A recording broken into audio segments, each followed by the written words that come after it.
اور شیطان کا سب سے بڑا حربہ کیا ہے جانتے ہیں آپ؟ سب سے بڑا بہکانے کا اور گمراہ کرنے کا اور ہمیشہ گناہوں میں ملوث رکھنے کا سب سے بڑا آلہ کہ بندے کو سب سے پہلے نا امید کرتا ہے، اب تیرا کیا ہوگا، تو بہت برباد ہو چکا ہے۔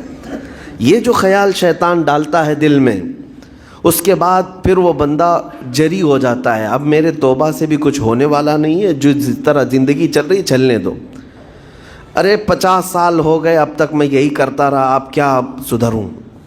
یہ جو خیالات ہے یہ شیطان ڈالتا ہے تاکہ اس کی کفر پر موت ہو جائے، تاکہ وہ ہمیشہ گناہوں کی موت مرے۔ نا امیدی جو ڈالتا ہے شیطان، اب میرے ساتھ کچھ ہونا نہیں ہے۔ نہیں میرے عزیزو، رحمت عالم صلی اللہ تعالیٰ علیہ وسلم کی بارگاہ میں کیسے کیسے لوگ سبسکرائب کیجیے ہمارے چینل نور رضا کو اور بیل آئیکن کو پریس کیجیے، جس سے آپ کو ہماری نیو ویڈیو کی نوٹیفیکیشن ملتی رہے۔ توبہ کا جو آپشن رکھا گیا ہے انسانوں کے لیے، مسلمانوں کے لیے خاص طور پر، بہت ہمت والا ہے دروازہ ہے، بہت ہمت والا دروازہ ہے۔ اور اسی وجہ سے حدیث پاک میں یہ ہے کہ گناہ کرتا ہے بندہ، پھر توبہ کرتا ہے، پھر گناہ کرتا ہے، پھر توبہ کرتا ہے، یہ کرتا رہتا ہے۔ فرشتے اللہ کی بارگاہ میں عرض کرتے ہیں کہ مولا یہ تو بار بار وہی کرتا ہے، پھر توبہ کرتا ہے۔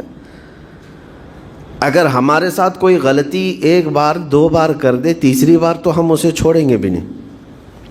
انسانوں کی طبیعت تو یہی ہے۔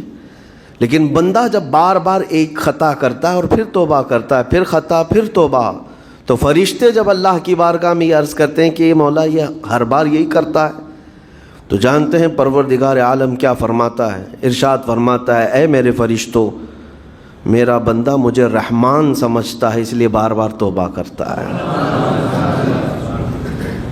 مجھے وہ ارحم الراحمین سمجھتا ہے، ورنہ کون بار بار اللہ تبارک و تعالیٰ کی بارگاہ میں دروازہ کھٹکھٹاتا۔ تو رب تبارک و تعالیٰ ارحم الراحمین ہے، یہ تصور ہر مسلمان کے ذہن میں ہے، اس کی وجہ سے وہ کبھی مایوس نہیں ہوتا۔ اور شیطان کا سب سے بڑا حربہ کیا ہے جانتے ہیں آپ؟ سب سے بڑا بہکانے کا اور گمراہ کرنے کا اور ہمیشہ گناہوں میں ملوث رکھنے کا سب سے بڑا آلہ کہ بندے کو سب سے پہلے نا امید کرتا ہے، اب تیرا کیا ہوگا، تو بہت برباد ہو چکا ہے۔ یہ جو خیال شیطان ڈالتا ہے دل میں، اس کے بعد پھر وہ بندہ جری ہو جاتا ہے، اب میرے توبہ سے بھی کچھ ہونے والا نہیں ہے، جو جس طرح زندگی چل رہی چلنے دو، ارے 50 سال ہو گئے اب تک میں یہی کرتا رہا، اب کیا سدھروں۔ یہ جو خیالات ہے یہ شیطان ڈالتا ہے تاکہ اس کی کفر پر موت ہو جائے، تاکہ وہ ہمیشہ گناہوں کی موت مرے۔ نا امیدی جو ڈالتا ہے شیطان، اب میرے ساتھ کچھ ہونا نہیں ہے۔ نہیں میرے عزیزو، رحمت عالم صلی اللہ تعالیٰ علیہ وسلم کی بارگاہ میں کیسے کیسے لوگ آئے اور ارحم الراحمین نے ان کی توبہ قبول کی۔ آپ کو ایک بات میں بتاؤں، سیدنا عمر ابن خطاب رضی اللہ تعالیٰ عنہ کا دور ہے، مثنوی شریف میں مولانا روم فرماتے ہیں، جنت البقیع آپ نے سنا ہوگا، قبرستان مدینے کا، مدینے کے قبرستان میں رات کے وقت ایک بوڑھا آدمی 80 سال کا جو بانسری بجاتا تھا اور اسی سے پیسہ کماتا تھا، اس کی بانسری میں بڑی اچھی لے تھی، بڑی سر اچھی تھی، لوگ سنتے تھے اور پیسے دیتے تھے، لیکن بڑھاپے میں جب سانس پھولنے لگ جاتی ہے، ہانپنے لگ جاتا ہے، سانس نہیں ٹھہرتی، تو بانسری کیسے بجتی؟ اس کی لے ٹوٹ جاتی، لہجے بدل جاتے۔ بوڑھا آدمی، اب اس کی بانسری سننے کو کوئی آتا نہیں تھا اور پیسے ملتے نہیں تھے، تھک ہار کر کے وہ آیا، رات کا وقت تھا، جنت البقیع قبرستان میں، 80 سال کی عمر کا ہو گیا ہے، اس نے بانسری توڑ دی، کہا زندگی بھر جس چیز سے میں کماتا تھا اب میری سانسوں نے جواب دے دیا، جسم پھولنے لگا ہے، سانس زیادہ آنے لگ گئی ہے، اب میرا کھانا پینا کیسا چلے گا؟ خیر ارحم الراحمین ہوں تو تیرا ہی بندہ، میرے اہل و عیال نہیں، میرے رشتہ دار نہیں، مجھے اگر تو بھوکا مارنا ہے تو اسی قبرستان میں مار دے، یا اگر میری زندگی باقی ہے تو میرے رزق کا انتظام کر دے۔ وہ رو رہا تھا 80 سال کی عمر میں۔ جب بندہ لاچار و مجبور ہوتا ہے تو پروردگار کو ہی یاد کرتا ہے۔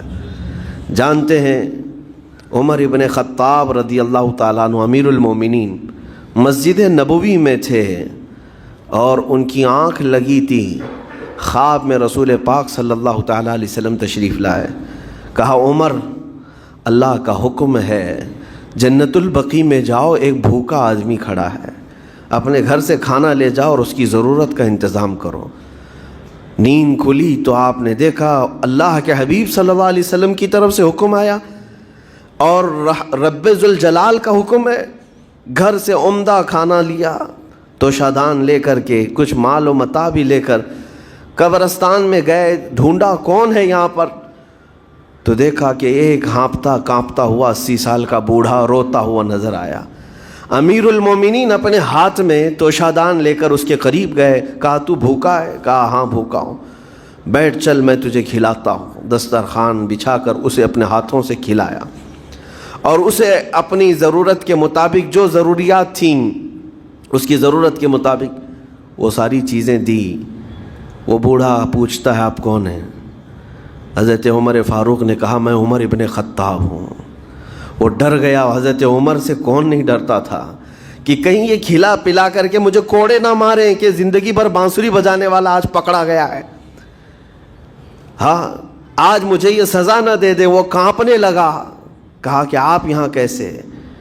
حضرت امیر المومنین کہتے ہیں میں خود نہیں آیا، مجھے اللہ کے رسول نے بھیجا اور رب تبارک و تعالیٰ کا حکم آیا تھا کہ تو بھوکا ہے اور تو نے رزق مانگا ہے اور مجھے تیرے رزق دے کر کے بھیجا گیا ہے. وہ چیخ مار کر کے گر پڑا زمین پر اور رونے لگا اپنے ہاتھ پھیلا کر. کہا سچ فرمایا مولا تو ارحم الراحمین ہے. 80 سال تجھ سے دور بھاگتا رہا، ایک بار کیا تجھے میں نے پکارا، تو نے وقت کے امیر المومنین کو کھانا دے کر بھیج دیا. اللہ رب العزت کی بارگاہ میں نا امیدی اور مایوسی جو شیطان لاتا ہے اس سے بندے بھٹک جاتے ہیں، بہک جاتے ہیں، انہیں توبہ کی توفیق بھی نہیں ملتی. اسی لیے میرا مولا فرماتا انا عند ظن عبدی بی. رب تعالیٰ فرماتا میرا بندہ میرے بارے میں جیسا گمان کرتا ہے میں اس کے ساتھ ویسا سلوک کرتا ہوں. تم کیا گمان کرتے ہو؟ وہ سخت پکڑ کرے گا، ابھی مار ڈالے گا. وہ غفار ہے، قہار ہے، جبار ہے، لیکن ساتھ میں وہ ستار بھی ہے، وہ رحمان بھی ہے، رحیم بھی ہے. اگر رب تبارک و تعالیٰ ہر چیز پر پکڑ کرتا تو ہمارا تو جینا ہی نہیں تھا. یہاں پر اتنے گناہ ہو چکے.